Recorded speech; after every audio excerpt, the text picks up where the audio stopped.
C'est bon, vous m'entendez mieux maintenant? Un peu mieux.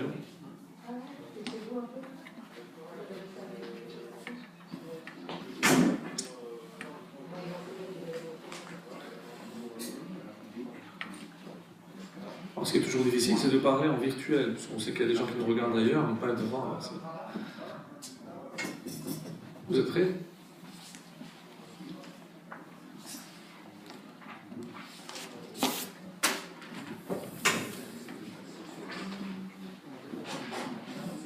Alors, Shavuot, on va quand même commencer.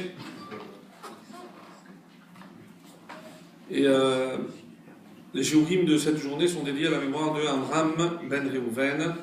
Donc que toutes les paroles, tous les livrets Torah d'aujourd'hui saluent Nishmato.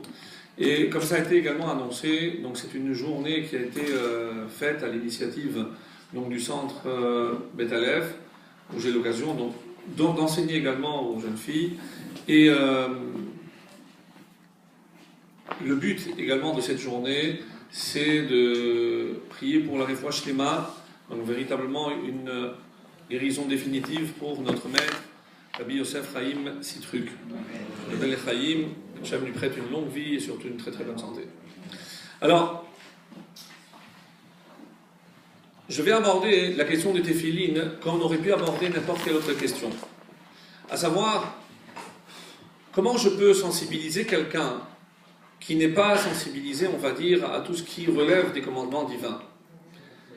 Lorsque on va opposer nos arguments, il va nous dire, mais qu'est-ce que j'ai besoin, moi, de prendre ma tension tous les matins? Ça me prend le temps et la tête, c'est le cas de le dire, mais je ne vois pas l'intérêt.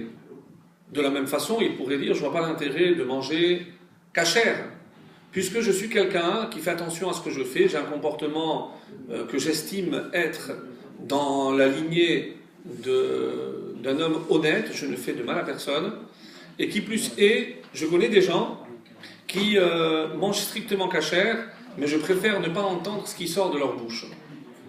Alors, qu'est-ce qu'on peut opposer? Qu'est-ce qu'on peut opposer à ces gens-là?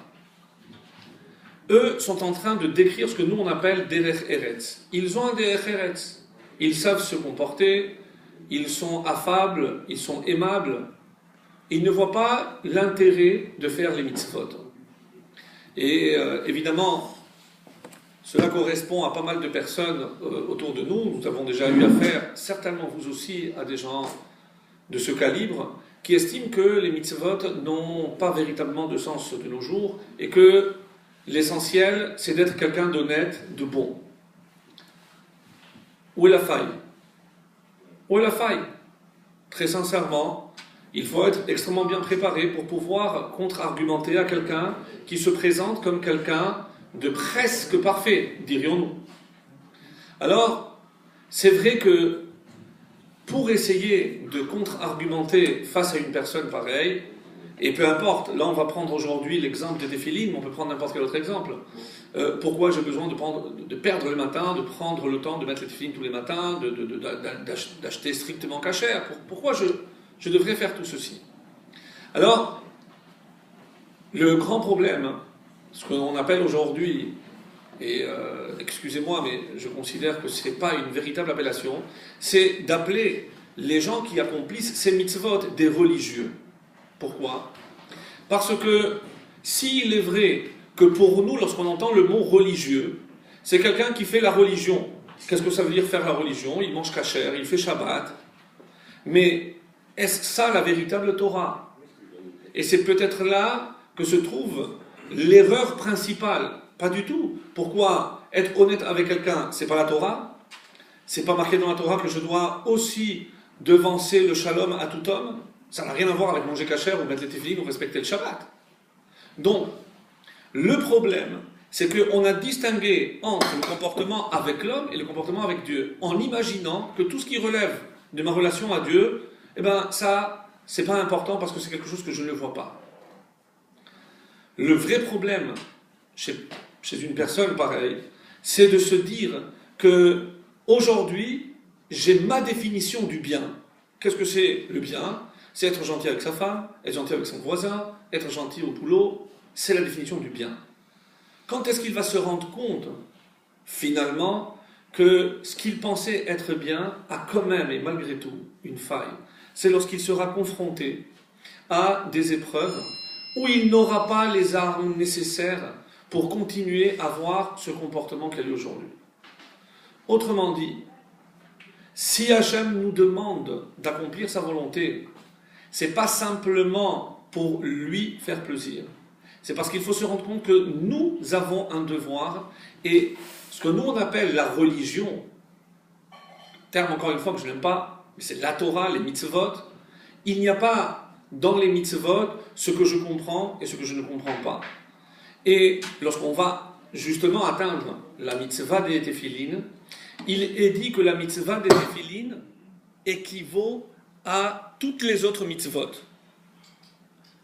Comment se fait-il que les téphilines aient une telle importance, à savoir, c'est tous les jours que je mets les téphilines, je commence ma journée avec la mitzvah des téphilines, et si vous avez certainement déjà remarqué que dans la téphilines de la tête, il y a une lettre qui existe et une lettre qui n'existe pas. Et oui, parce qu'il y a un shin à 3 branches, celle-là qui existe, celle qu'on connaît partout, et il y a eu un shin avec 4 branches du côté gauche, qui n'existe pas. Dans l'alphabet, nous n'avons jamais appris le aleph-bet, une lettre pareille. Pourquoi le shin? Nous savons très bien que la lettre shin équivaut à 300. Et si on fait le compte des jours que l'on met les téphilines, nous allons trouver en dehors des Shabbat et en dehors des Yomim Tovim 300 jours par an. Donc c'est déjà un symbole, parce que c'est notre manière de nous attacher, et c'est ça ce qu'on appelle un symbole, un signe avec Akadosh Baruch Hu. Alors, pour essayer de comprendre l'importance des téphilines, il y a un texte dans la Gemara que certains ont déjà certainement connu, ont déjà fait, peut-être un des passages les plus complexes, les plus mystérieux de l'ensemble de la Gemara. De quoi s'agit-il? On est dans le traité Brachot, à la page Vav 6, folio 1. Et vers le bas de la page, Amar Rabbi Avin bar Rab Ada, Amar Rabbi Yitzchak, Minayin shakadosh baruch hu maniach tefillin. D'où savons-nous que Hakadosh Baruch Hu, le créateur du monde, met les téphilines? Avant de poursuivre et d'entendre une réponse, mais c'est quoi la question? Mais jusqu'à présent, on nous a appris un logouf, un lo demut hagouf. Hachem n'a ni de corps ni de forme. Qu'est-ce que ça veut dire qu'il met des téphilines? Il aurait un bras, il aurait une tête.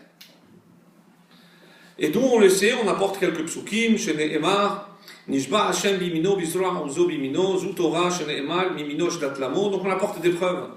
Et El Tefilin, Shene'emar, Hashem Oz Le'amoiten. Donc on sait que la force qu'Hachem a donnée, donc cette force-là, c'est les téphilines. Uminayin shatefilin ozhem l'Israël dirtiv velaou kol amei haaretz ki shem Hashem nikra alecha. Toutes les nations verront que nous sommes ceux qui portons le nom de Dieu. Comment ils peuvent voir? Donc on va dire que c'est justement les téphilines de la tête. Veyaleu mimeka, ils te craindront. Vetania Rabbi Eliezer Agadol Omer elu téphilin shel rosh. Donc de quoi on parle ici? Des téphilines de roche. Donc on essaye de nous faire comprendre que Hachem met les téphilines de la tête. Rav Nachman bar Yitzchak, les Rav Chia bar Ravin, Hane téphilines de Marie Alma, ces téphilines que tu dis que le maître du monde met, Maktiv Benu, qu'est-ce qu'il y a écrit? C'est quoi la question?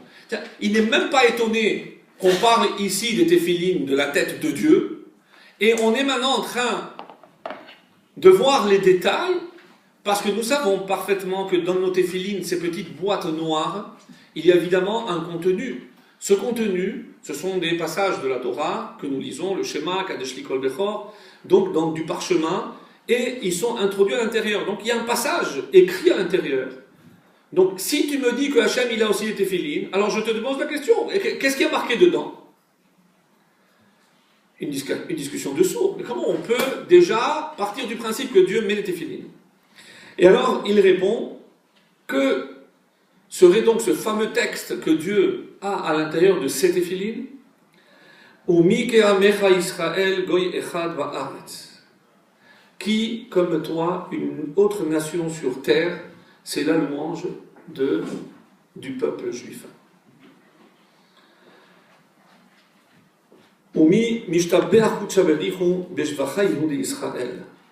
Et donc c'est Hachem qui fait la louange du peuple juif. Mes chers amis, c'est vrai que là on est dans un dialogue qu'on pourrait qualifier de dialogue de sourds. On a plusieurs problématiques. La première d'entre elles, c'est ce qu'on appelle en français l'anthropomorphisme. De quoi s'agit-il? C'est d'attribuer à Dieu des qualités humaines. Lorsqu'on pose souvent la question, oui, mais comment on peut parler de la main de Dieu, la colère de Dieu, le bras étendu de Dieu? On sait très bien que Hachem n'a pas de corps, mais comment lui-même, dans sa Torah, il admet quelque part qu'il a, oui, une forme corporelle. Lashon b'nei Adam dibera Torah. La réponse que nous opposent toujours nos maîtres, c'est que la Torah a l'habitude de parler un langage humain. Donc, comme on s'adresse aux hommes, on parle un langage. Pardon. Merci. Donc, on va parler un langage qui soit audible par les hommes. Mais malgré tout, ça voudrait dire qu'on est ici dans le symbole. Parce que vous pensez bien que lorsqu'on parle d'un bras de Dieu, c'est pas son vrai bras, c'est pas le bras tel que nous on l'entend. Alors, il y a dans cette étude qui est faite par rapport à ces analogies que l'on fait entre les différentes parties que l'on attribue au corps humain, par exemple la main. Alors, nous, qu'est-ce qu'on se dit? Nous, lorsqu'on entend le mot main, on pense à 5 doigts, tel que nous on connaît la terminologie main. Et lorsque la Torah parle de la main de Dieu, qu'est-ce qu'on se dit? De la même façon que nous, la main nous sert à agir, à faire des actions, donc, lorsque la Torah parle de la main de Dieu, c'est une façon d'exprimer l'action divine. Jusque-là, tout va bien. Mais il reste malgré tout une question à laquelle vous avez peut-être déjà réfléchi. Mais si la Torah voulait me dire l'action de Dieu, pourquoi elle ne dit pas tout simplement Dieu a agi? Pourquoi utiliser la main? Comprenez que la question reste, même si la réponse est bonne, celle qu'on a toujours compris, toujours qu'on a entendue. Et on a besoin de cette réponse pour après comprendre la profondeur qui se cache derrière le téphilin. Sachez que tout ce qu'on pourra dire par rapport au sens profond, à tous les mystères que cachent les téphilin, ne seront qu'une goutte dans l'océan de tout ce qu'il y aurait à dire, et que je ne sais pas si c'est donné déjà à un être humain de connaître tous les secrets qui se cachent derrière le téphilin. Pourquoi c'est carré, pourquoi c'est noir, pourquoi les lanières, pourquoi telle lettre, pourquoi les nœuds correspondent à telle forme, et pas plein de détails. On essaiera d'élucider quelques-uns, en tout cas évidemment à un autre niveau, mais la réponse que je voudrais vous proposer aujourd'hui concernant justement l'utilisation de la Torah d'une terminologie proprement humaine, la main. Et là, c'est un scoop. Parce que on est parti d'une erreur. Pour nous, le mot main exprime la main physique. Donc nous, on se dit, nous, on est dans la réalité et on se projette dans le monde supérieur lorsqu'on parle de la main de Dieu. La Torah est en train de nous dire ici, mes amis, vous faites fausse route. C'est exactement l'inverse. La main, c'est ce concept que j'attribue avant tout à Dieu, l'action. Et notre main à nous n'est que la projection qui, elle, nous permettra d'agir. Et pourquoi elle a 5 doigts? Pourquoi ça nous rappelle la lettre He, etc. Donc, quand on dit « Betzelem Elokim bara otam », nous sommes à l'image, et surtout ne pas traduire à l'image de Dieu, puisque nous savons qu'on n'a pas le droit de faire une image de Dieu. Si lui nous interdit de faire une image de Dieu, il ne l'aurait pas fait lui, donc une image qui correspondrait à quoi? On voit bien que lorsque la Torah parle qu'il nous a créés à son image, à l'image du divin, à l'image de ce qui est véritablement la réalité.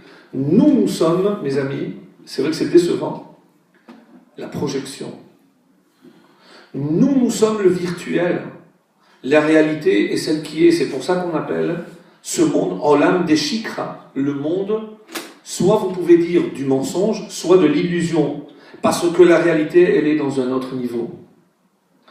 Maintenant qu'on a défini ce point, donc vous comprenez que lorsque la Torah va nous demander à nous, hommes, de faire des téphilines tels que nous on a l'habitude de les voir aujourd'hui, ils correspondent à quelque chose d'extrêmement élevé. Et c'est ce qu'on va essayer, grâce à cette Gemara, de comprendre. Parce que si on nous dit que Hachem il met les téphilines, évidemment que ça a un sens, mais pas le sens que nous on donne à ce que l'on entend lorsque je dis, moi je mets les téphilines, je prends une petite boîte, je la mets là, ou une petite boîte, je la mets là. Non. Comprenez, dans cette démarche, l'essentiel maintenant va constituer à... C'est le direct, désolé. Merci. Il faut que je bouge moins. Merci. Donc maintenant, notre but, c'est de comprendre que représentent les téphilines de Dieu. Que représentent les téphilines de Dieu. Et pour ceux qui ont l'habitude de lire un passage, et pour bien montrer qu'on est là dans les plus grands secrets, sans vouloir faire la promotion de n'importe quel livre, mais pourquoi on appelle ce livre Patach Eliyahu? À cause du passage qui ouvre le livre, ce qu'on appelle la Peticha. C'est l'ouverture, c'est l'introduction au Tikkun HaZohar, et Eliyahu, évidemment, c'est Eliyahu Hanavi. Il y a un passage extrêmement intéressant. Alors vous allez me dire, oui, c'est en araméen. Oui, comme la plupart des textes sacrés sont en araméen. Et on nous dit, à un moment donné, on nous donne la description de l'homme. Alors, pour gagner du temps, je vais vous lire la traduction. Alors ça se trouve donc dans Patach Eliyahu Hanavi. Et lorsqu'on dit, Vekama gufim takant lon ditkeliu gufa legabe levushim michsien alehon chesed deroa yemina. Et on commence à nous dire, à nous décrire quel est le bras droit, quel est le bras gauche, le tronc.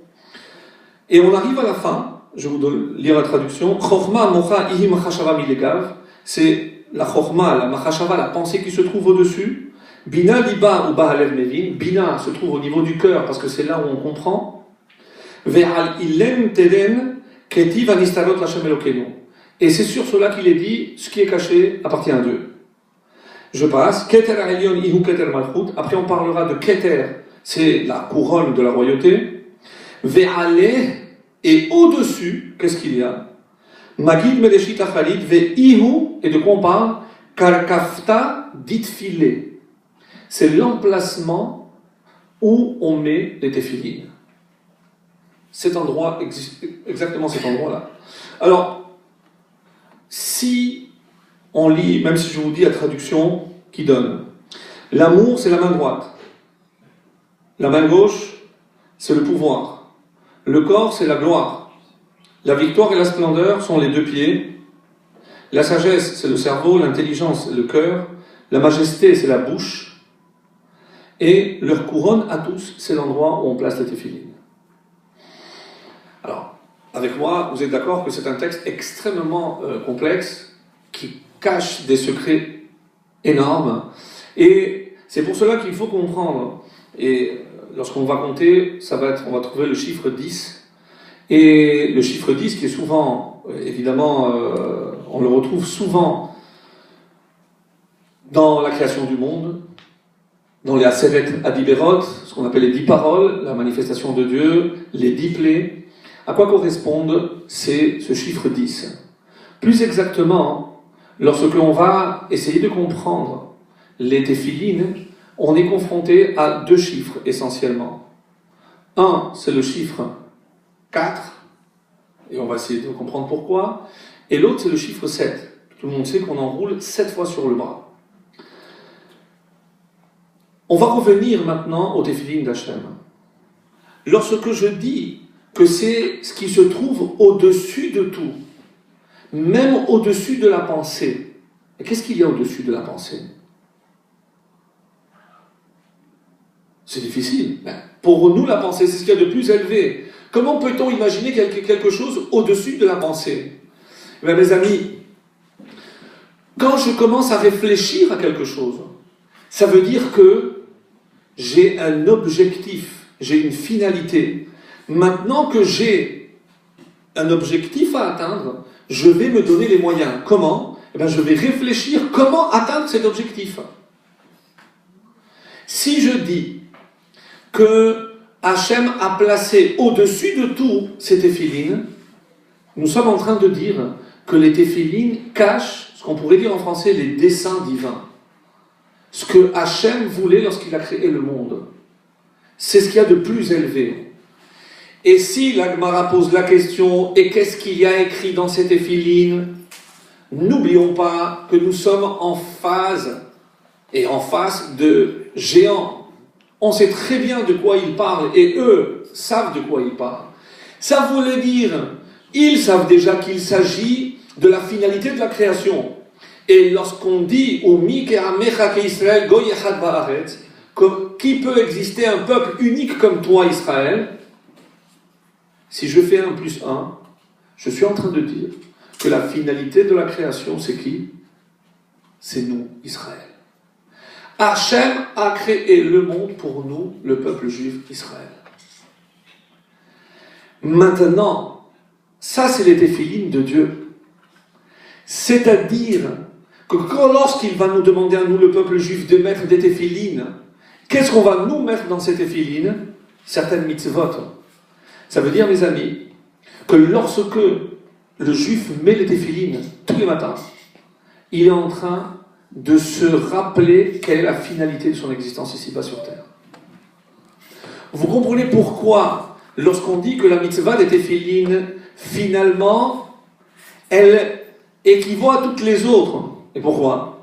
Parce que les téphilines, plus que toute autre mitzvah, nous rappellent quelle est la finalité de notre existence sur terre. Et lorsque vous regardez dans le texte, on parle de la sortie d'Égypte. Mais parce que, oui, bien sûr, pourquoi Hachem nous a fait sortir d'Égypte? Ça fait partie du projet divin. Hachem a un projet. Hachem a, lorsqu'il a créé le monde, une finalité dans ce monde. Qui peut mener à bout? Qui va réaliser justement ce projet?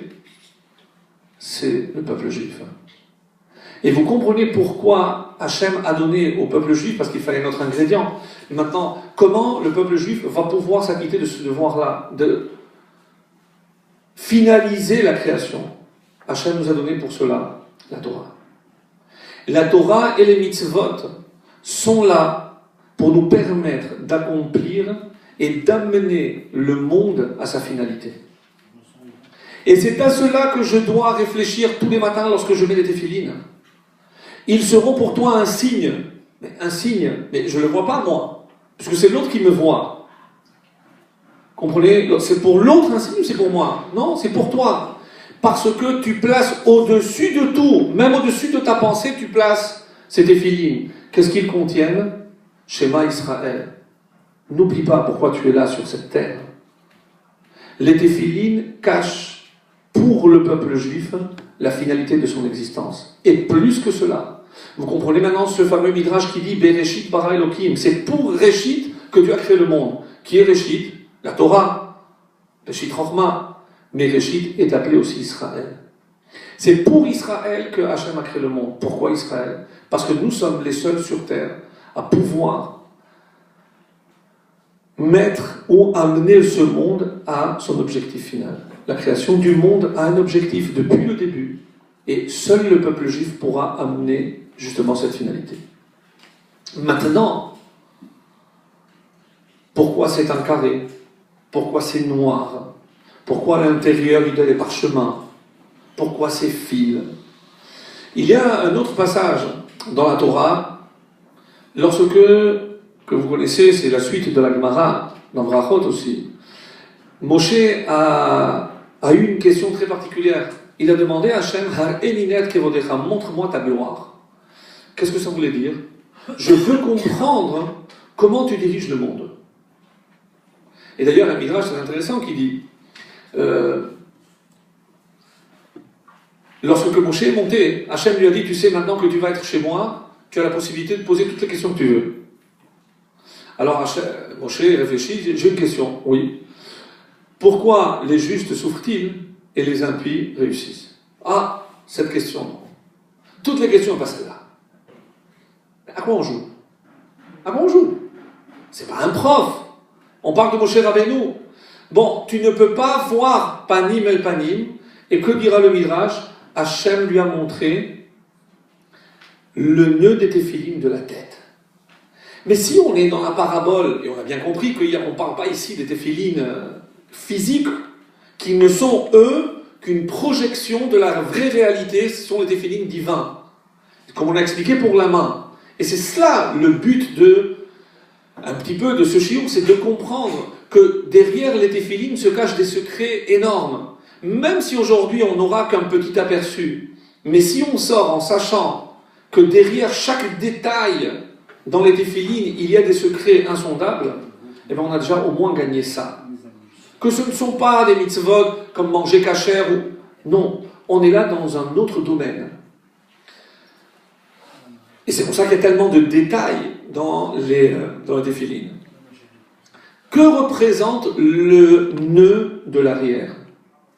Vous savez très bien, parmi les différentes explications qu'ont donné nos maîtres, lorsque je vois quelqu'un de face, qu'est-ce que je vois? Je vois un boîtier sur la tête, et après je vois 2 fils descendre face, tout le long du corps. D'après la halakha, le fil de droite doit être plus long que le fil de gauche.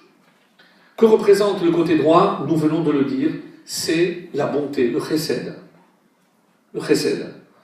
Ce sont les 7 forces, ce qu'on appelle les 7 émanations, qui font que lorsque Hachem se révèle, se dévoile sur terre, on passe obligatoirement par ces émanations.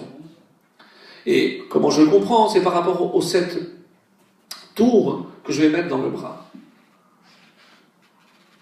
Un grand enseignement qui est toujours très utile, nos maîtres nous disent comment, lorsque je veux comprendre le sens profond de quelque chose, d'un mot ou d'un concept, je regarde dans la Torah la première fois que ça apparaît. Le chiffre 7 apparaît pour la première fois où? Dans la création du monde. Les 7 jours de la création. Plus exactement 6 plus 1. 6 jours de la création plus 1. À tel point que nos maîtres vont dire, lorsque je traduis exactement le mot Bereshit, pour ceux qui connaissent un peu de grammaire, on aurait dû dire en hébreu Barishona au début, ou Bahatchala, ou peu importe. Bereshit, c'est ce qu'on appelle une forme construite. Bereshit Hashana, c'est au début de. Mais dans la Torah, il manque un mot. Parce que quand on dit Bereshit au début de Bara. Tous les commentateurs qui sont penchés sur la question proposent la réponse suivante. Quelle est la première notion qui a été créée avant toute chose? Lorsqu'on parle de ces Réchit-là, c'est le temps. Bereshit Hazman. C'est au début du temps. Et pourquoi le temps était indispensable? Parce que le temps est ce qu'on va appeler le keli, le réceptacle. Je ne peux commencer à parler de création si je ne prends pas un point de référence. Quel est ce point de référence? C'est le temps. Et c'est pour ça que je parlerai de Yom Echad. Et remarquez quelles sont essentiellement les trois notions de référence par rapport au temps. Yom, Chodesh et Shana. Le jour, l'année et le mois. Et nous, qu'est-ce qu'on fait avec le temps, mes amis? On est à l'approche de Rosh Hashanah, c'est important de réfléchir à cela. Qu'est-ce que le juif fait avec le temps? Eh bien, il le sanctifie. Regardez, pour Shana, Rosh Hashanah, on va sanctifier, Mekadesh, Israël, Vazamanim, on va sanctifier le début de l'année. Rosh Chodesh, on va sanctifier le début de chaque mois. Donc il y a une fête particulière, un événement particulier. Il y a aussi un événement particulier tous les matins. Que veut dire sanctifier d'une manière extrêmement simple, que même un enfant pourrait comprendre? Sanctifier, rendre saint, ça fait appel à des notions qu'on ne maîtrise pas. On pourrait tout simplement dire, qu'est-ce que c'est sanctifier le temps? C'est donner un sens. Si Hachem a créé le temps pour le remplir, que veut dire remplir? C'est si j'ai un verre, je sais qu'il a une utilité. Un verre vide, c'est un verre qui pour l'instant ne sert à rien. Si Hachem a créé le temps, c'est pour le remplir, pour donner un sens. Quelle est la seule nation qui est capable de donner un sens au temps? C'est le peuple juif. Vous comprenez pourquoi, lorsqu'on est sorti d'Égypte, quelle a été la première mitzvah? Rosh Chodesh. Rosh Chodesh. Parce que si on n'a pas compris justement notre finalité, c'est donner un sens. Et chaque fois qu'il va être question de descendre, de donner, apporter un contenu, il y a toujours le chiffre 7. Les fêtes, les 7 tours. Par quoi je commence la journée? Le juif commence la journée par quelle mitzvah? Il y a des Tfilat Yadayim, oui. Mais d'après la Torah, quelle est la première mitzvah que le juif fait le matin? C'est le Tefillin. C'est vrai le schéma, mais pour lire le schéma, il faut avoir les Tefillin. Donc, les Tefillin, finalement, me rappellent ce devoir de sanctifier le temps au même titre que Rosh Chodesh ou que Rosh Hashanah. Ça veut dire que on commence la journée déjà en se fixant l'objectif. Pourquoi j'ai été créé? Pourquoi je fais? Qu'est-ce que je fais avec le temps que Dieu m'a donné? Alors, si on pousse un peu plus loin, on peut dire la chose suivante. Le chiffre 7, encore une fois, j'ai parlé des 7 jours de la création. Autrement dit, ce sont des ustensiles, des kélim, qui vont recevoir la lumière infinie. Où je retrouve justement cette lumière infinie? On dit que c'est le fameux Or Ganouz. Lorsque Dieu a créé le premier jour de la lumière, il l'a caché. Et comment je retrouve cette notion de cacher la lumière à l'intérieur de quelque chose? On dit c'est la boîte noire à l'extérieur. C'est justement ce côté sombre, noir, quelque chose que je ne comprends pas. Et c'est ce que disait Eliyahu Hanavi, Hanistarot l'Hashem Elokenu. Ce qui est caché, pourquoi c'est voilé? Parce que je ne connais pas les desseins divins. Je me contente d'accomplir sa volonté, mais je ne sais pas pourquoi. Pourquoi le peuple juif souffre? Pourquoi on a passé 2000 ans d'exil avec des pogroms, avec des Shoah? Pourquoi? Je ne sais pas. Hanistarot l'Hashem Elokenu. Mais sache qu'à l'intérieur de toute cette incompréhension, de tout côté noir, à l'intérieur, le parchemin doit être blanc. C'est la lumière. Pour l'instant, il ne nous est pas donné de comprendre les desseins divins. Maintenant, on peut aborder une autre question qui nous permettra d'approfondir un peu plus. Si je dis qu'au niveau du concept là-haut, ça c'est la réalité. Maintenant, la question qui s'impose, et on s'écarte des téphilines, mais on aborde un sujet extrêmement important. Mais alors, pourquoi Dieu avait besoin de créer le monde? Pourquoi Dieu avait besoin de créer la matière? Tellement que vous connaissez certainement ce fameux midrash qui dit que lorsque Hachem a dit « Na'ase Adam », venez, il a consulté tous les malachim, venez, on va créer l'homme. La paix a dit « Mais non, c'est un homme qui ne fera que la guerre », il s'est opposé. La bonté a dit oui, il est capable de bonté, oui, et discussion. Comment se termine le midrash? Arrêtez de discuter. Pendant que vous discutiez, j'ai déjà créé l'homme. Si on devait compter sur la vérité, la bonté, on ne serait jamais là. À tel point que ce fameux midrash dit qu'Hachem a pris la vérité et l'a jetée à terre. Parce que si la vérité ne prend pas un coup, et c'est ça l'expression, l'image, si la vérité ne prend pas un coup, l'homme ne serait pas là. Parce qu'on a beaucoup de mal, nous, justement, à préserver la vérité. On revient à la question. Si au niveau de la Neshama, tout est tellement parfait, pourquoi avoir créé la matière avec, comme expliquera le Ramchal, tout ce que cela va constituer comme possibilité de mal? La réponse à un niveau très simple, qui nous permettra d'avancer dans cette réflexion, est que le seul endroit possible où je peux réunir deux forces qui sont opposées, c'est uniquement à l'intérieur d'un réceptacle qui, lui, est physique. Par exemple, lorsque je dis que l'homme est composé en même temps de quelque chose d'extrêmement physique, le corps, et il a aussi intégré quelque chose d'extrêmement élevé, c'est la Neshama. Au niveau de la Neshama, et c'est pour ça que Rashi, rappelez-vous, lorsqu'il dit pourquoi, il pose la question, pourquoi Hachem a envoyé 3 malachim à Abraham, Un pour la destruction de l'autre, un pour lui annoncer, pour guérir de la Mila, un pour lui annoncer qu'il a la mort. Pourquoi 3? Pourquoi il ne peut pas prendre un carnet, noter les 3 missions qu'il a? Non, Rachid nous donne encore une fois une réponse assez étonnante. Il dit non, un malach ne peut accomplir qu'une mission. Une seule mission. Qu'est-ce que ça veut dire? Alors qu'au niveau de l'esprit, il ne peut y avoir qu'une unité parfaite. Je ne peux pas unir 2 éléments de même nature. Pour pouvoir unir ces 2 éléments, il a fallu créer un réceptacle. Ce réceptacle, c'est le monde, c'est la matière. Où je retrouve cette notion, mes amis, c'est lorsque Vayi'er vahi boker yom echad. La première notion que Dieu a créée, c'est vrai la lumière, mais echad, c'est l'unité.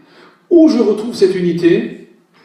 Je regarde, j'avance dans la Torah et je regarde la 2e fois que la Torah parle de echad. Et vous serez surpris de savoir que c'est là où il y a les 2 forces les plus opposées sur terre. Je parle bien sûr du couple. Al-ken ya'azov ish et aviv ve'et imo ve'davak be'ishto ve'ayu lebasar echad. Ils seront une seule chair. Et là on a quelque part la réponse à notre question. Où est-ce que je peux être basar echad? Où est-ce que je peux être echad dans le basar? Dans la chair, dans la matière. C'est ça la notion. C'est la réponse que la Torah est en train de nous dire, de manière voilée. Et vous savez très bien que les Chachamim, ils voilent beaucoup plus qu'ils ne dévoilent. Et même lorsqu'ils dévoilent, c'est de manière voilée. Comme Rashi souvent. Alors, maintenant qu'on a abordé ce thème, on a compris qu'il fallait maintenant un récipient, un réceptacle pour pouvoir contenir des forces contraires. Et où on retrouve cette notion-là? Nous sommes les premiers. Ve'ahavtat Hashem Elokecha bechol levavecha. Vous connaissez tous la réponse. Pourquoi levavecha avec 2 bêtes? Shnei yitzrecha, le yetzer hara et le yetzer hatov. Tu dois servir Dieu avec ton penchant au bien et ton penchant au mal. Question très difficile. Comment je peux servir Dieu avec mon penchant au mal? Mais on va aller plus loin. Le 6e jour après la finalisation de la création de l'homme, Vayal et Hashem kol asher asa, Hashem kol asher asa, veine tov me'od. Uniquement par rapport à la création, après la création de l'homme, il est écrit que c'était très bien. Tov me'od. Curieusement, on nous rappelle que les mots me'od, c'est les mêmes lettres que Adam. D'où vient ce Tov me'od? C'est de la création de l'homme. Mais qu'est-ce qui était si parfait dans l'homme? Et écoutez bien, parce que là, c'est extrêmement étonnant.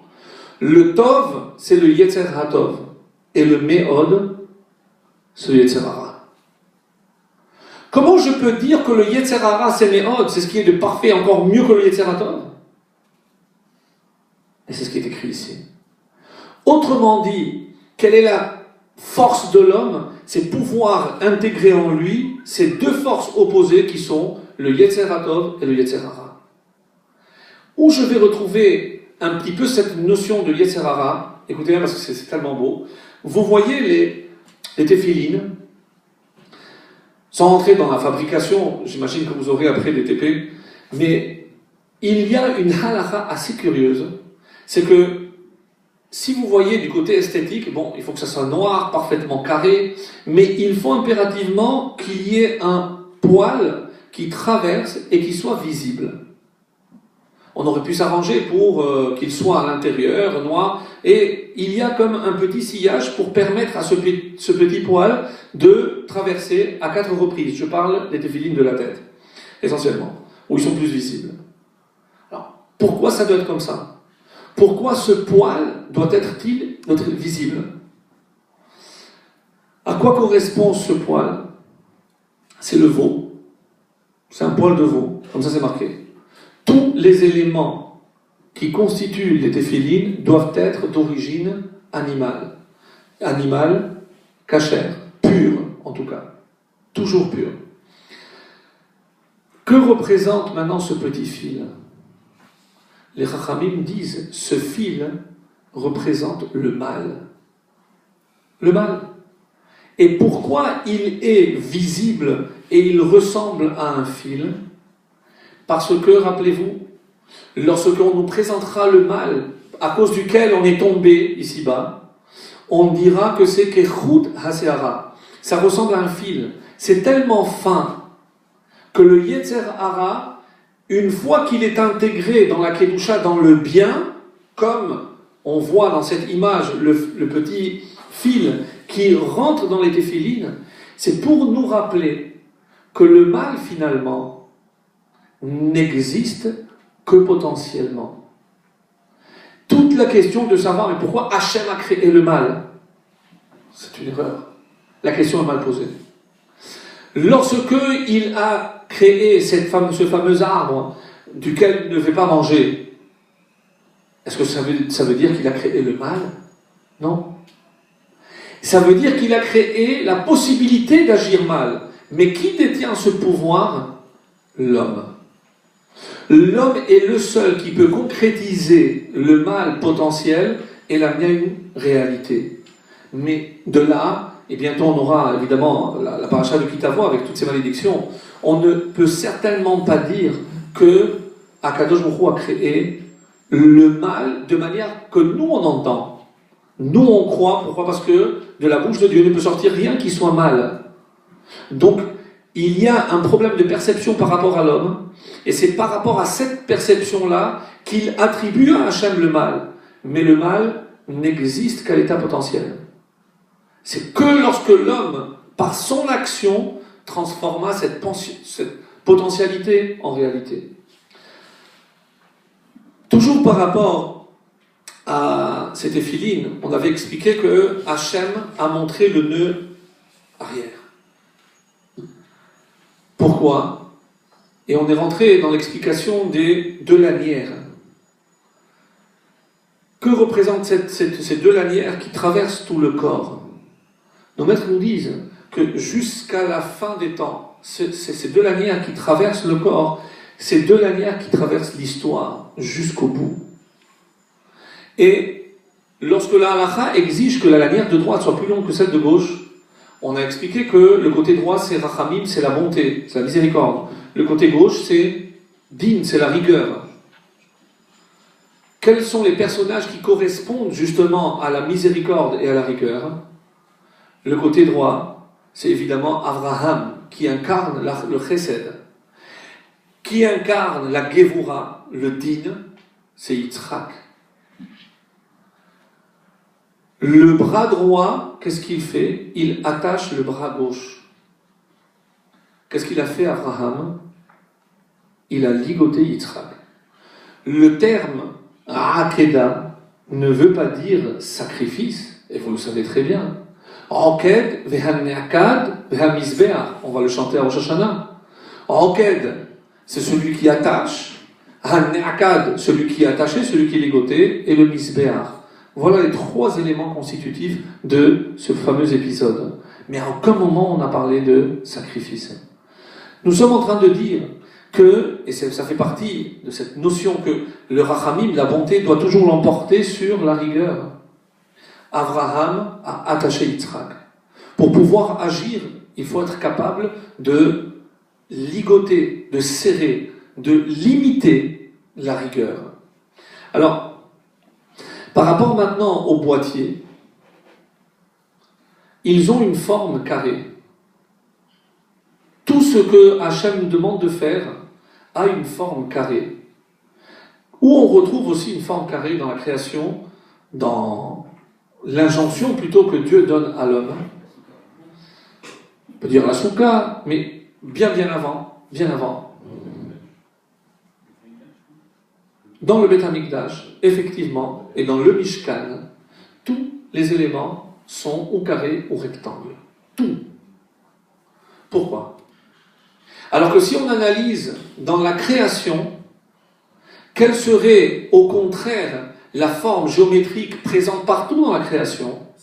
Le cercle, le rond, la sphère, les planètes, les fruits, même l'arbre, le tronc, tout est rond. Justement, que représente le cercle? Le cercle représente, et on le sait très bien, quelque part, c'est l'infini. Pourquoi? Parce que je ne sais pas où ça commence, je ne sais pas où ça termine. Comment je sais, lorsque je fais un cercle que j'ai terminé, c'est lorsque je reviens au point de départ. Le Zohar, surtout à travers le Harizal, on retrouve aussi ces notions-là dans le Ramchal, on dit qu'il y a deux forces au niveau de la création et de la transmission de la lumière divine. Il y a ce qu'on appelle la force linéaire et la force circulaire. Tout dans le monde correspond à ce schéma. Et encore, lorsque on parle des téphilines, pourquoi ici c'est ni l'un ni l'autre? La forme carrée nous rappelle la limite de l'homme.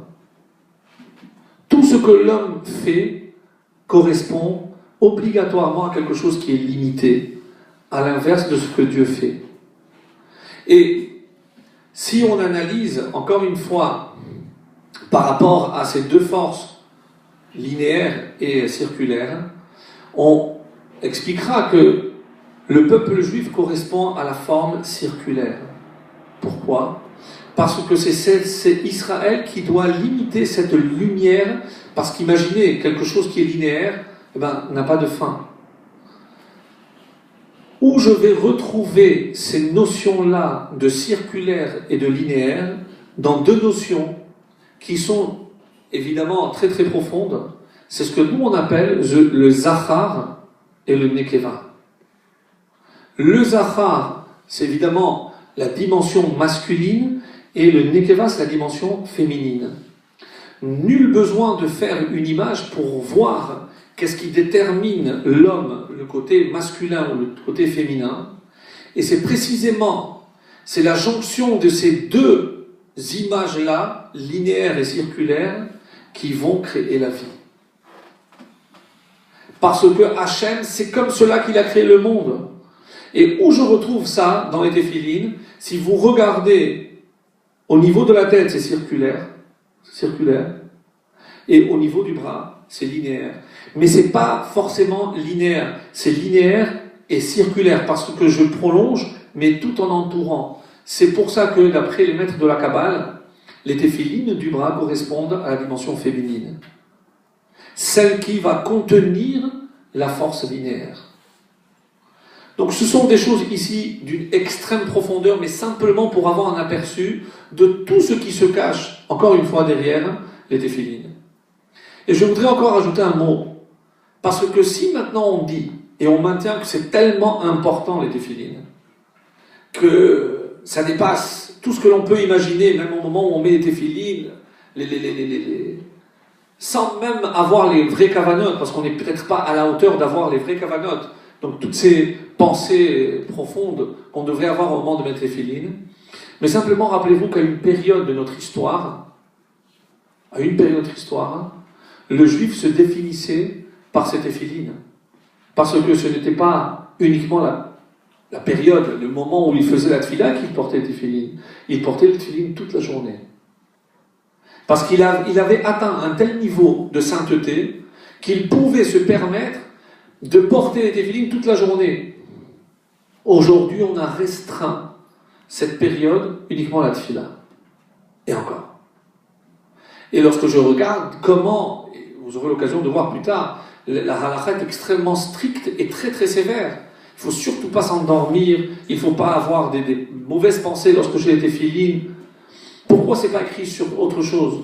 Parce qu'on a une connexion tellement élevée avec ce qui constitue la finalité de la création, comme, et rappelez-vous, si la Gemara nous donne cette image que Dieu met les téphilines, et que les téphilines expriment cette finalité, ça veut dire que chaque fois que je mets les téphilines, je suis en train de me rappeler pourquoi je suis créé et quelle est ma mission. Reste une question, si c'est tellement important, pourquoi les femmes ne portent pas les téphilines? Alors je sais que c'est un public masculin, mais si jamais ce cours est entendu par des femmes, au moins qu'elles sentent qu'on a consacré quelques instants aussi à la femme. Pourquoi la femme ne porte pas de téphilines? Plusieurs réponses, évidemment, qui nous sont proposées. La première est la plus simple. C'est parce qu'on a dit que, comme Dieu a créé l'homme à l'image du divin, et je préfère cette traduction à dire qu'il nous a créé à l'image de Dieu, mais à l'image du divin, donc de ce modèle que Dieu a imprégné dans le monde, en quoi la femme, elle, constitue véritablement une image de divin? Eh bien la réponse est tellement simple. C'est parce que c'est le seul être sur terre qui est capable de porter en elle la vie et de donner la vie. Nous sommes en train de dire que nous, on doit se rappeler, grâce au téphilines, de la raison pour laquelle on est là. Elle ne met pas quelque chose d'extérieur pour se rappeler. Elle, entièrement, tout son corps est voué vers la vie. Et comment on appelle en hébreu, justement, ces petits boîtiers? C'est curieux, parce que la langue française ressemble des fois très curieusement à l'hébreu. Baït, batim, c'est curieux, batim, c'est le pluriel, donc une boîte, baït. Autrement dit, quel est le boîtier de la femme? C'est son baït, c'est sa maison. Nous, on met des petits boîtiers à l'extérieur. Elle rentre dans le boîtier qui est son foyer. C'est extraordinaire. Et maintenant, puisqu'on a touché ce thème, il y a une expression en français qui dit que la nature a horreur du vide. Nous, on dit, et c'est par rapport à ce que le roi Salomon nous dit, c'est que Hachem, tout ce qu'il a créé son opposé. Zé le'omat zé. Oui, c'est comme ça qu'il exprime dans Kohelet. Zé le'omat zé. Il y a le jour, la nuit, toujours une chose par rapport à son opposé.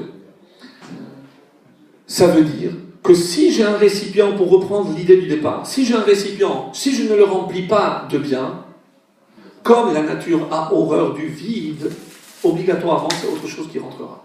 C'est comme ça, c'est la règle. Alors, souvent on se pose la question, comment se fait-il qu'en français on retrouve par des expressions ou par des termes beaucoup de similitudes avec l'hébreu?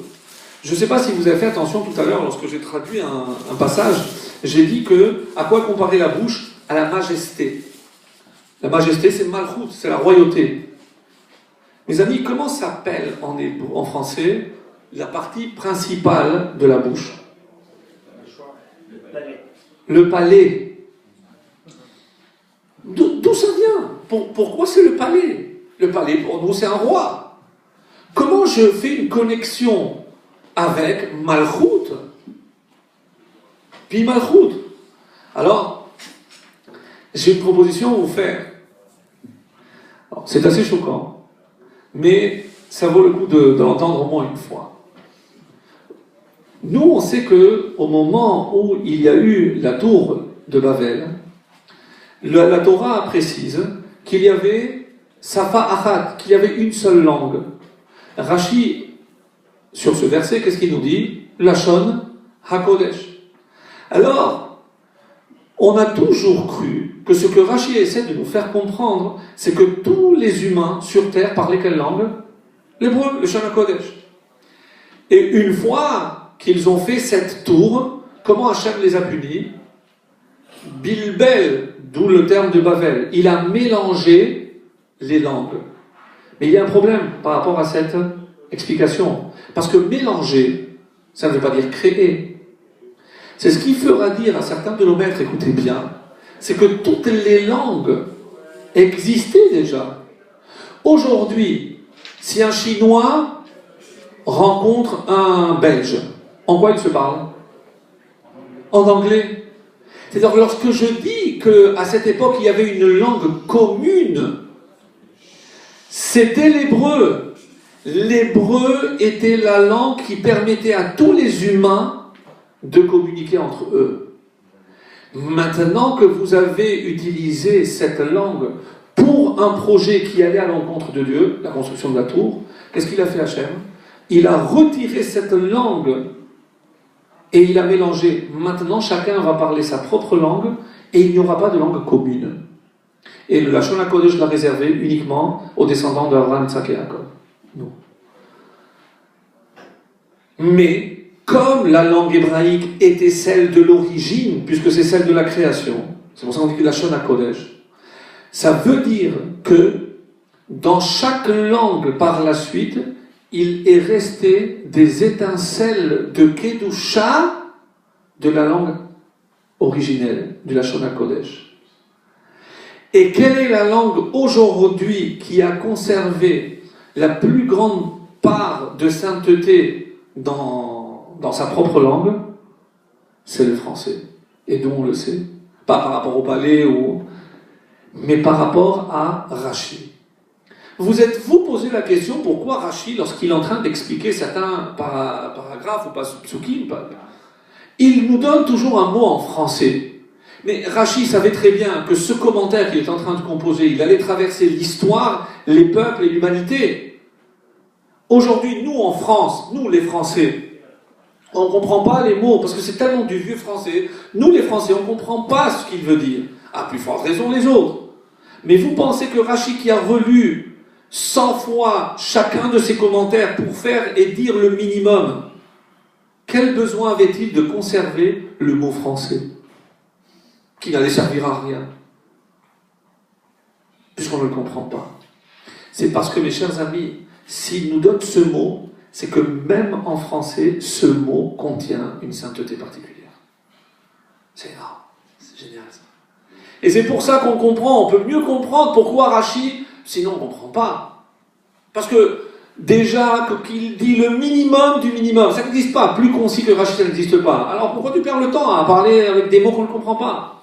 Non, c'est que derrière et à l'intérieur de ce mot se cache quelque chose d'extraordinaire. C'est pour ça que je vous dis, Rashi voile plus qu'il ne dévoile, parce qu'il ne dit pas tout. Et on sent qu'il cache souvent des choses. Alors, je reviens à la femme. Donc on a expliqué que la femme, finalement, c'est quelque part celle qui incarne le vrai baït. Donc c'est elle qui donne la vie. Nous, pour être vivants, qu'est-ce qu'on doit faire? Vous l'avez certainement dit hier soir, Moutzei Shabbat. Chayim kullechem hayom. Comment on sait qu'on est vivant? Ve'atem hadevekim Hashem Elohim. C'est lorsqu'on s'attache, lorsqu'on est connecté avec Hashem. Tiens, c'est curieux parce que Devekim, on a vu ce terme aussi par rapport à l'homme et la femme. Vedavak beishto. Donc cette intimité, cette union extraordinaire qui existe entre l'homme et la femme. Et si je dois rajouter quelque chose, normalement, lorsque je sépare une partie d'un être vivant, généralement, ça meurt. Dans le corps humain, il y a deux choses que je peux couper, que je coupe de la racine, mais qui continuent à pousser. Ce sont les cheveux et les ongles. Bon, ce serait trop long, donc ce n'est pas le thème aujourd'hui. Mais je reviens au poil, en faisant le lien avec la femme.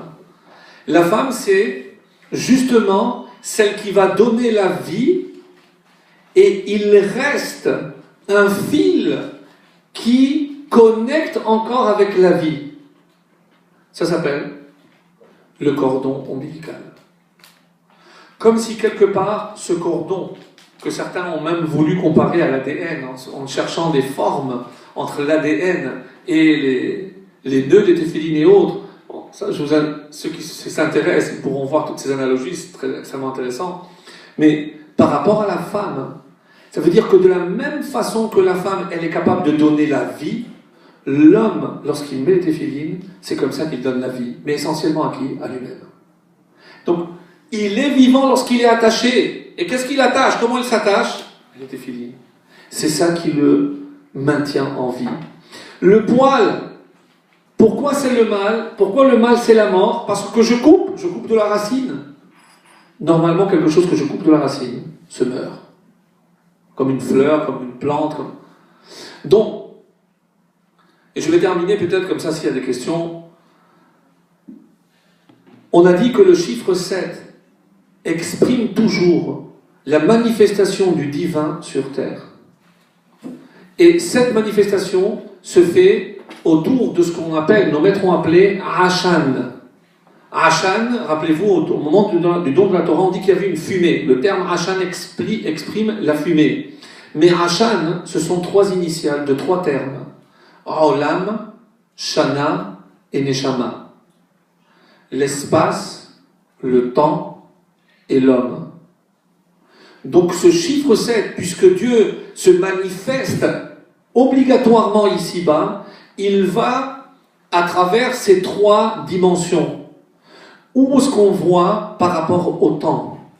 Le chiffre 7, évidemment les 7 jours de la création, que l'on va retrouver à Pessah, qu'on va trouver à Sukkot. 7, comme les 7 personnages, c'est cette révélation, cette émanation de la lumière infinie sur terre. Ça c'est le chiffre 7. Où je retrouve le chiffre 7? Dans l'espace. Je ne donne qu'un exemple, il y en a d'autres. Dans la terre d'Israël. Quels sont les fruits que la terre d'Israël produit? Énorme. Mais la Torah ne va retenir combien? 7. Eretz Hita ou Sora, qu'on retrouvera d'ailleurs dans la paracha de Kitavo, curieusement, puisque ce sont ces 7 fruits qu'on doit apporter, les Réchit, les Bikurim. C'est le début. On sanctifie l'espace. On le retrouve, le chiffre 7, également dans le Beth Amikdash, mais bon. Et dans l'homme, où je retrouve le chiffre 7, justement dans les Téphilim. C'est pour ça que je mets 7. Parce que l'homme a en lui 7 forces. Le Chesed, Rachamim, Gevura, qu'on pourrait traduire, et peut-être que je vais le faire rapidement, mais avec une traduction qui n'est pas celle qu'on donne usuellement. La bonté. Din, c'est la justice, la rigueur. Le Tiferet, qui correspond à Yarakov, généralement on dit c'est l'harmonie. Mais dans la Tfila, qu'est-ce qu'on dit? Titen, Emet, le Yarakov. Comment j'atteins l'harmonie? C'est le Emet. Et pourquoi Emet? Parce que vous savez très bien que Emet est composé de la première lettre, de la dernière et de celle du milieu. Donc c'est ça l'harmonie, c'est l'équilibre. L'équilibre parfait. Ça c'est la vérité. Lorsque je prends 2 éléments opposés, la Rachamim et le Din, et j'obtiens, c'est pour ça que nous on descend de Yarakov. Ensuite, Moshe. Moshe c'est Netzar. Netzar, soit on dit éternité, mais en hébreu, Nitzachon, c'est quoi? C'est la victoire. C'est la volonté de vaincre, la volonté de traverser l'histoire jusqu'au bout. C'est ce que Moshe nous a donné. Hod, généralement traduit par splendeur, mais c'est aussi la louange.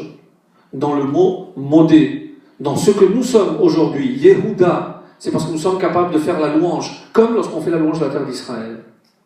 Ça c'est Aharon, qui, par son service dans le Beth Amikdash, louait Akadosh Baruch Hu, louait la terre d'Israël.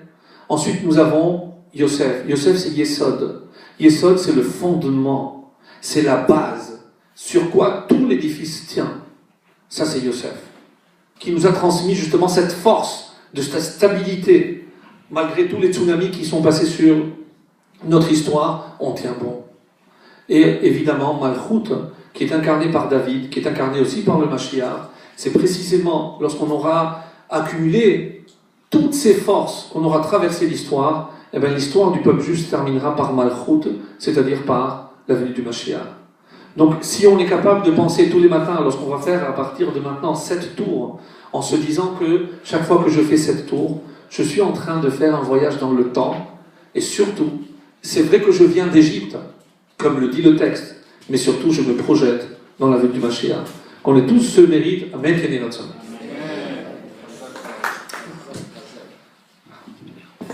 Merci infiniment. Baruch ata Adonai Eloheinu melech haolam she'akol nihya b'dvaro. Voilà, s'il y a 2 ou 3 petites questions, j'y réponds avec plaisir. Avec plaisir. Oui, alors le fait de mettre les défis de la main assis, ça correspond à la féminité un peu? Bravo. Bravo. Bravo. La question? Il faut la répéter pour que... pour que ça soit enregistré. Alors, on a suggéré tout à l'heure que les téphilim du bras exprimaient la féminité. Et donc, comme la féminité, c'est la réception, alors que le sachar, c'est celui qui donne, et le féminin, ce qui reçoit. Donc, d'après les kabbalistes et les sfaradim, sont makpidim, sont assez pointilleux sur ça, c'est que nous, les téphilines du bras, on les met assis. Donc, pourquoi cette position assise? C'est pour nous rappeler justement la dimension féminine, la dimension plus passive, qui engendre, alors que pour les téphilines de la tête, on se lève. Merci pour la précision, Khazal. Il y avait une question, vous avez évoqué le fait que le poil était en veau, et essentiellement les produits d'origine animale pure, la chair. On avait souvent dit que c'était un écrin de cheval. Cheval, non, certainement pas. Non, certainement pas. Alors, je pensais que vous avez posé la question, pourquoi un veau? Parce que comme j'ai dit tout à l'heure que ça rappelle le mâle, et le mâle par excellence au niveau du peuple juif, c'est évidemment le veau d'or. Donc c'est quelque part pour intégrer ce mâle et le mettre dans la sainteté. Donc si on est capable de cela, c'est pour ça, mais c'est sûr que tout doit être d'origine pure. Même les nerfs, je ne vais pas rentrer là-dedans. Et pourquoi les nerfs? Pourquoi on prend des nerfs pour attacher? Parce que vous savez que dans les boîtiers de la tête, qui sont divisés en 4, alors aussi pourquoi le chiffre 4, on s'est arrêté plus sur le 7, c'est Yud Kevav Ke, c'est Atzilut, Belia, Yetzila, Asiya, donc c'est les 4 mondes de l'émanation. Il y a des choses extrêmement profondes. Donc pourquoi 4? Aussi parce que c'est les 4 sens. Dans la tête, il y a l'ouïe, l'écoute, l'odorat et le palais, donc la bouche. Donc c'est au nombre de 4. Alors que le bras, il n'y a que le toucher 1. C'est pour ça qu'il y a un seul boîtier, les 4 sont réunis. Donc, ou alors, il y a plein de choses. Ou alors c'est parce que le bras concrétise, donc fait l'union de tous ses sens avant d'aboutir à l'action. Encore une fois, il y a plein de choses. Mais d'origine animale, pourquoi? Parce que, encore une fois, nous sommes là, pas pour maîtriser seulement notre, on va dire, nature animale, mais pour élever cette nature. Qu'est-ce que ça veut dire intégrer le poil dans la Kedusha? C'est que nous sommes aussi, on a une nefesh behemite, on a une âme animale, avec des besoins que tout être humain, être vivant, ressent. C'est la différence, c'est que nous on est capable de sublimer. Et les téphilines nous aident à nous élever. Donc on prend, comme lorsque je mange. Les chachamim disent que quelqu'un qui fait mal Netilat Yadayim, qui bat Netilat Yadayim, ça apporte la nulle. C'est comme s'il mangeait du cochon. Bon, c'est possible. Moi j'ai déjà fait Netilat Yadayim, je mange kasher, et on va me dire que parce que j'ai mal fait, ou j'ai pas clé, j'ai pas mouillé bien toute la main, ou j'ai pas séché, c'est comme si mangeait du cochon. Enfin, parce que qu'est-ce qu'ils essaient de nous faire comprendre, mes amis? C'est que pourquoi je n'ai pas le droit de manger du cochon? Parce que moi, juif, tout ce que la Torah me demande, c'est d'élever. Et si vous regardez 4, c'est également les 4 niveaux. C'est le minéral, végétal, animal et le parlant, le médaber, l'humain. Donc, qu'est-ce que je dois faire? Si vous regardez, l'homme, lorsqu'il mange, il élève les 4 niveaux. C'est pour ça que quel animal je mange? Celui qui est herbivore, donc celui qui se nourrit du niveau inférieur. Un animal qui mange un autre animal, je ne peux pas l'élever, parce qu'il est bloqué. Qu'est-ce qui se passe si je mange un animal qui est contraire à ma nature, que je ne peux pas élever? Si je ne peux pas élever cet animal, qu'est-ce qui se passe? Je descends au niveau de cet animal. C'est très grave. C'est très très grave. Mais maintenant, je suis en train de dire que lorsque je vais manger, ce que je vais manger maintenant, c'est kasher. Si je fais mal Netilat Yadayim, c'est comme si je mangeais du cochon. C'est pas comme si je prenais un morceau de cochon et je vais manger. Non.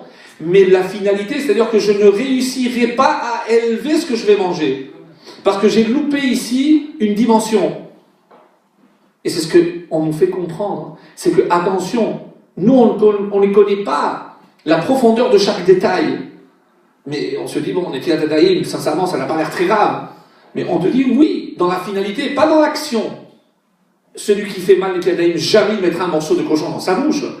Et c'est pour ça que justement, les chachamim nous choquent, pour qu'on comprenne que c'est exactement la même finalité. Je mange pour élever la création. Et c'est ça le chiffre 4.